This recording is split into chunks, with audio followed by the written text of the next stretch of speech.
안녕하세요. 로뎀의 정원 정원직입니다. 시편 산책 24번째 시간입니다. 오늘 24편 찬양은 문들어 머리 들어라 란 찬양곡으로 또 널리 알려진 시편입니다.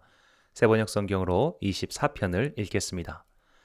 땅과 그 안에 가득 찬 것이 모두 다 주님의 것, 온 누리와 그 안에 살고 있는 모든 것도 주님의 것이다. 분명히 주님께서 그 기초를 바다를 정복하여 세우셨고 강을 정복하여 단단히 세우셨구나. 누가 주님의 산에 오를 수 있으며 누가 그 거룩한 곳에 들어설 수 있느냐. 깨끗한 손과 해맑은 마음을 가진 사람, 헛된 우상에게 마음이 팔리지 않고 거짓 맹세를 하지 않는 사람이다. 그런 사람은 주님께서 주시는 복을 받고 그를 구원하시는 하나님께로부터 의롭다고 인정받을 사람이다. 그런 사람은 주님을 찾는 사람이요 야곱의 하나님의 얼굴을 사모하는 사람이다. 문들아 너희 머리를 들어라. 영원한 문들아 활짝 열려라. 영광의 왕께서 들어가신다. 영광의 왕이 니시냐. 힘이 세고 용맹하신 주님이시다. 전쟁의 용사이신 주님이시다. 문들아 너희 머리를 들어라. 영원한 문들아 활짝 열려라. 영광의 왕께서 들어가신다. 영광의 왕이 니시냐. 만군의 주님 그분이야말로 영광의 왕이시다. 아멘. 24편 또 오경훈 박사 역으로 읽겠습니다.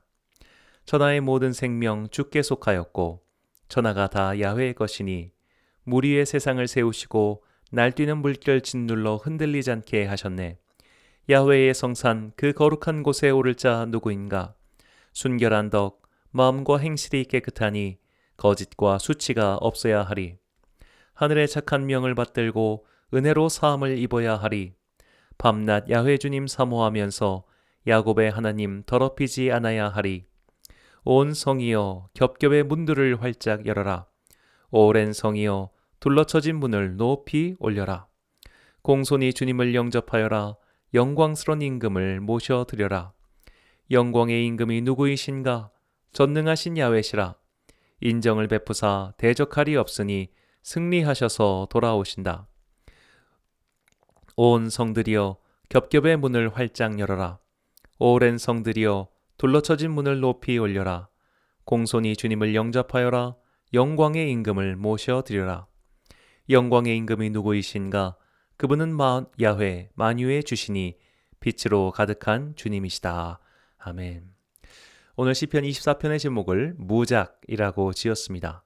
부끄러움이 없다는 뜻인데 이 단어의 출처를 알아야 뜻을 제대로 이해할 수 있습니다.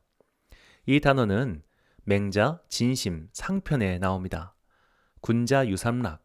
군자는 세 가지 즐거움이 있다는 문단에 등장하는 말인데 무작은 두 번째 즐거움에 해당합니다.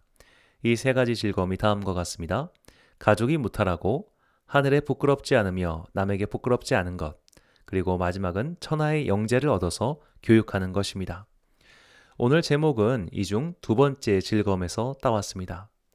오경훈 박사는 사절을 번역하면서 무괴 무작이라고 사절을 번역합니다. 이 괴는 부끄럽다는 뜻입니다. 이 단어는 원래 마음 신변이 아니라 여사 여자 변이었다고 합니다. 그래서 옛자는 이 괴라고 써 있죠. 이 말은 고대 제사를 드릴 때 여성 보조가 있었다고 합니다. 이 여성 보조는 재물을 직접 보지 않고 고개를 돌렸다고 합니다. 이 모습에서 부끄러워하다는 단어가 생겼습니다. 제사와 연결해서 이 단어를 풀어본다면 귀한 것을 볼 수 없는 마음, 그런 부끄러움이라고 할 수 있겠죠. 한자어로 부끄럽다는 뜻을 가진 단어가 사실 굉장히 많습니다만 대표적으로 세 가지만 살펴보겠습니다. 치, 참, 수. 치는 부끄러워서 귀가 빨개진 것을 나타내고요. 참은 참형을 당하는 죄인이 죄를 부끄러워하는 것을 가리킵니다. 수는 손에 음식을 들고 권할 때 나오는 겸손함과 쑥스러움입니다. 이런 단어의 차이를 인지한 후 왜 맹자가 하늘에 대하여 괴라는 말을 사용했는지 이해할 수 있습니다. 우리가 하늘을 보고 부끄럽지 않을 수가 없습니다. 신성한 것을 볼 때 부끄럽지 않은 사람이 어디에 있겠습니까? 성경의 말씀처럼 세상에 의로운 이는 없으니 하나도 없다는 말씀이 생각납니다. 신성한 것 앞에서는 모두가 부끄러운 법입니다. 그렇다면 어째서 맹자는 하늘에 대하여 부끄럽지 않다고 말한 것일까요? 오늘 맹자를 읽다가 정말 은혜 받은 구절이 있었습니다. 역시 맹자 진심편에 나옵니다. 사람은 부끄러움이 없을 수 없으니 부끄러움이 없음을 부끄러워한다면 부끄러울 일이 없을 것이다. 자, 이 말이 무엇이냐? 아무리 군자라도 인간인 이상 실수가 없을 수 없습니다. 중요한 것은 실수를 안 하는 것, 잘못을 안 하는 게 아니라 내가 그렇게 실수하고 잘못할 수 있는 존재, 그런 사람이라는 것을 인지하는 겁니다. 기독교식으로 말한다면 나는 의인이야 라는 인식보다 나는 하나님 앞에서 어쩔 수 없는 죄인이야 라는 겸손한 의식을 갖고 사는 것을 말합니다. 하늘을 바라볼 때 부끄러움이 없다는 것은 이런 전제 하에서 바라봐야 합니다. 정말 하늘을 봐도 떳떳하기에 부끄러움이 없다는 것이 아니라 내가 하늘을 제대로 볼 수 없는 그런 사람, 그런 죄인이라는 것을 깨닫고 있는 것, 그것이 중요하다는 겁니다. 내가 순결하기 때문에 하늘을 우러러 부끄러움이 없는 것이 아니라 나의 상태를 제대로 인지하고 있다는 것, 그것이 중요하다는 것을 말하고 있습니다. 이 원리를 기억하고 이 무작이란 단어를 살펴봅니다. 여기서 작이라는 말은 안색을 바꾸고 화내를 내고 나니까 부끄러운 상태입니다. 이 화내고 나면 괜히 부끄럽고 쑥스러울 때가 있잖아요. 이걸 봤을 때 오늘 이 괴와 작을 보면 이 부끄러울 치가 더 큰 개념이라고 할 수 있겠습니다. 그냥 제 해석입니다. 맹자가 볼 때 즉 괴하고 작하는 일이 없을 수는 없다는 거죠. 이 없을 수 없는 일, 즉 인생에서 반드시 일어나는 그 일이 나한테 일어날 수 있다는 것을 항상 인지하고 사는 것, 이것이 중요하다는 겁니다. 결국 인간인 자신의 한계를 명확히 인식하고 항상 조심하며 사는 것, 이것이 군자의 삶이라고 맹자는 말하고 있습니다. 그래서 군자에게 제일 중요한 자세가 필신기독야입니다. 혼자 있어도 항상 경계하는 거죠. 이런 태도가 그리스도인 또한 마땅한 자세입니다. 우리가 하나님께 구원받을 만한, 하나님께서 당신의 성산으로 부르실 만한 의인일 수 없습니다. 내가 그런 의인이 아니구나. 나는 하나님 앞에서 어쩔 수 없는 죄인이구나. 이런 경계심을 갖고 있을 때 우리는 겸손하게 은혜를 구하게 되고 은혜를 구하는 자에게 하나님께서 먼저 초청장을 보내신다는 겁니다. 이 선후 관계가 참 중요합니다. 초청장을 받을 만해서 보내주시는 게 아니라 초청장을 받은 사람이 그 초대에 맞게 의상을 갖추는 겁니다.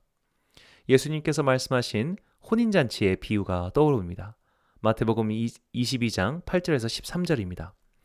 이에 종들에게 이르되 혼인잔치는 준비되었으나 청한 사람들은 합당하지 아니하니 내 거리 길에 가서 사람을 만나는 대로 혼인잔치에 청하여 오라 한대 종들이 길에 나가 악한 자나 선한 자나 만나는 대로 모두 데려오니 혼인잔치에 손님들이 가득한지라.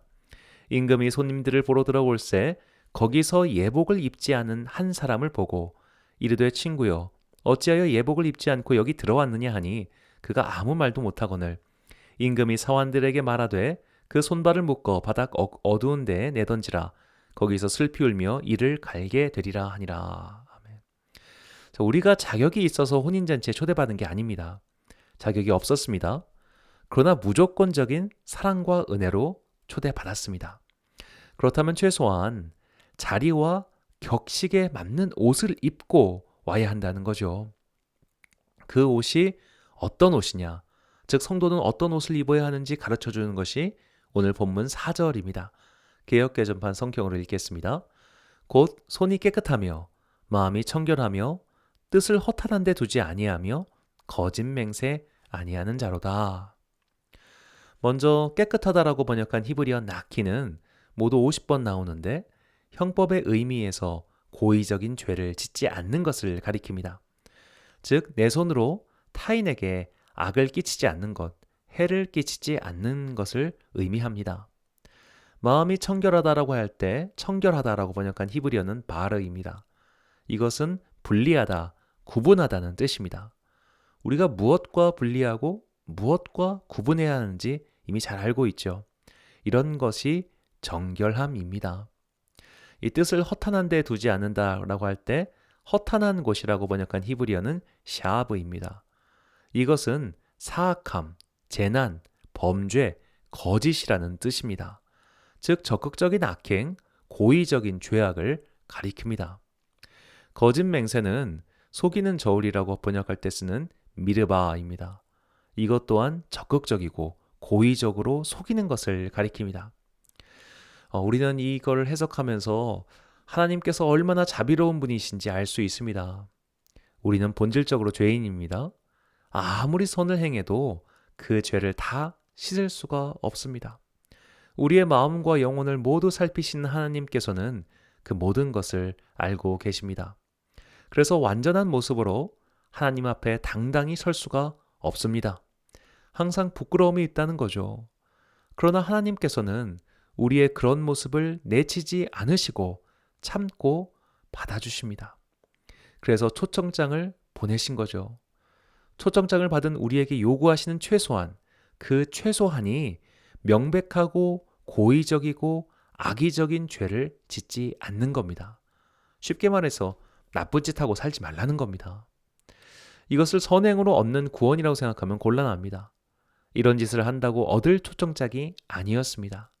하지만 최소한, 정말로 최소한 이 초청장을 받았으니 옷가지 정도는 갖춰 입고 오라는 겁니다. 세계에서 가장 티켓을 구하기 어려운 클래식 공연이 매년 새해 첫날 오스트리아 빈에서 열리는 빌 필하모니 오케스트라 신년 음악회라고 합니다. 이 오케스트라단이 생긴 지 180년이 되었는데 이 음악회가 시작한 지 80년이 되었다고 합니다. 이 창립 100주년을 기념해서 시작한 음악회가 이제 80년이 된 겁니다. 유튜브에서 이 음악회 영상을 보면 관람객 중 캐주얼한 복장으로 온 사람이 한 명도 없습니다. 남성들의 경우 거의 모두가 검정색 계열의 정장을 입고 있습니다. 유럽에서 오래된 클래식 공연에 입장하는 사람들은 이것이 에티켓이라고 합니다. 소위 드레스 코드를 갖춘다고 하는 것이죠. 이때 사람들마다 입는 옷의 가격은 다를 겁니다. 어떤 옷은 수제 장인이 한 땀 한 땀 만드는 옷도 있겠고 어떤 옷은 정말 기성복, 싼 가격의 정장도 있을 겁니다. 그러나 정장을 입고 오지 않으면 입장을 시켜주지 않습니다. 중요한 것은 정장의 가격이 아니라 정장 그 자체라는 거죠. 믿음 생활도 이와 똑같습니다. 하나님께서는 우리 모두가 역사의 이름을 남긴 성인처럼 살라고 하지 않으십니다. 성자 프란체스코처럼 소유물을 다 팔고 구걸을 하며 가난하게 살라고 하지 않으십니다.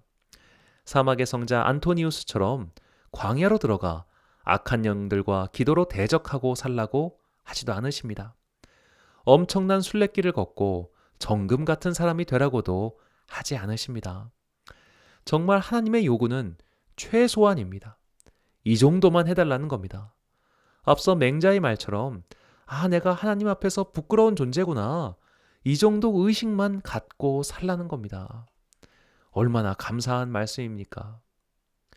기왕 그리스도인으로 부름받았으니 역사에 이름을 남긴 위대한 사람들처럼 살다가 가면 좋겠습니다. 그러나 그렇게 살지 못한다고 해서 자학하거나 비교할 필요가 하등 없습니다. 하나님께서 우리에게 그런 것을 요구하시지 않기 때문입니다. 항상 비교하고 경쟁하는 한국 사회에 있다 보니 교회 또한 서로를 참 많이 비교합니다. 어느 교회는 어떻네, 어느 목사님은 어떻네 이런 식이죠. 특히 목회자의 삶, 그리고 무엇보다 설교는 항상 비교의 대상입니다. 저 사람은 왜 저렇게 하는데 나는 왜 안 될까? 저 사람은 저렇게 순결하고 아름답고 훌륭하게 사는데 나는 왜 이 모양 이 꼴일까? 그런 생각이 왜 안 들겠습니까? 그러나 오늘 본문 말씀은 그런 비교를 하지 말라고 우리에게 가르쳐주고 계십니다. 주님의 말씀이 떠오르네요. 요한복음 8장 32절입니다. 진리를 알지니 진리가 너희를 자유롭게 하리라. 오늘 하나님의 초청장과 연회장에 어울리는 정장의 진리는 비교와 경쟁의식에 사로잡힌 우리에게 자유를 주시는 말씀이 아닐 수 없습니다. 사랑하는 로뎀 정원의 친구 여러분, 남과 비교하지 마십시오.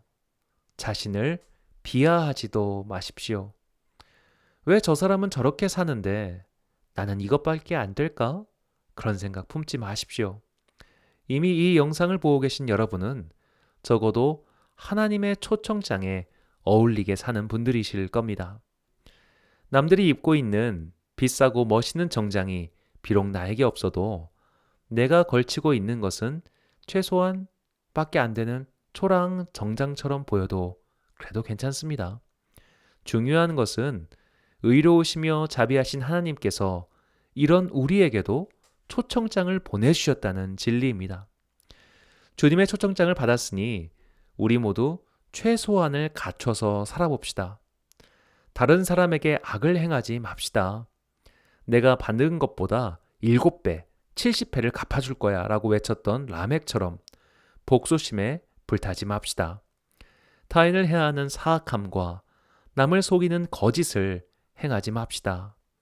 이것이 우리가 입어야 할 최소한의 정장, 누구나 입을 수 있고 입어야 하는 정장입니다.